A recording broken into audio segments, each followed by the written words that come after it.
میرا رب مجھ سے پوچھے گا، کیا میری نافرمانی کرتے ہوئے تمہیں حیا نہیں آئی؟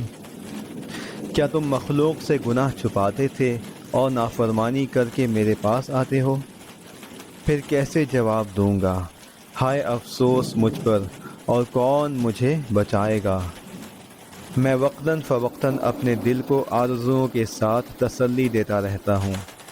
میں بھول جاتا ہوں کہ میرے مرنے کے بعد کیا آنے والا ہے اور میرے دفنانے کے بعد کیا ہونے والا ہے۔ گویا مجھے زندگی کی ضمانت دی گئی ہو اور جیسے مجھے موت آنی ہی نہ ہو،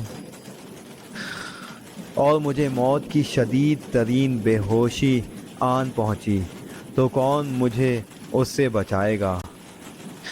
میں نے لوگوں کے چہروں کی طرف دیکھا اور ان میں کوئی بھی ایسا نہیں جو مجھے بچائے گا۔ ان قریب مجھ سے سوال کیا جائے گا کہ میں نے دنیا سے آگے کیا بھیجا ہے کہ مجھے نجات ملے۔ میں اس سوال کا کیسے جواب دوں گا، کیونکہ میں نے تو اپنے دین کے معاملات میں کوتاہی کی ہے۔ اور افسوس مجھ پر کہ میں نے دنیا میں اللہ کا کلام نہ سنا کہ وہ تو مجھے اپنی طرف بلاتا تھا۔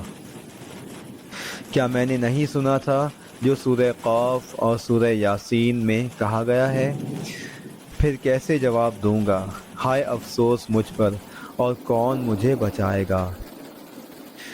کیا موت کے منادی کو میں نے نہیں سنا جو روز مجھے بلاتی اور آواز دیتی ہے؟ اے میرے رب، میں آپ کی بارگاہ میں توبہ کرنے والا بندہ ہوں۔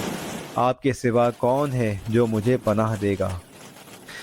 اے رب، آپ کے سوا کس کی مغفرت وسیع ہے، اور آپ کے سوا کون مجھے حق کی طرف دعوت دیتا ہے؟ میں اچھے اعمال سے آپ کی بارگاہ میں حاضر ہوا ہوں۔ مجھ پر رحم فرمائیے اور میرے میزان کو بھاری کر دیجیے۔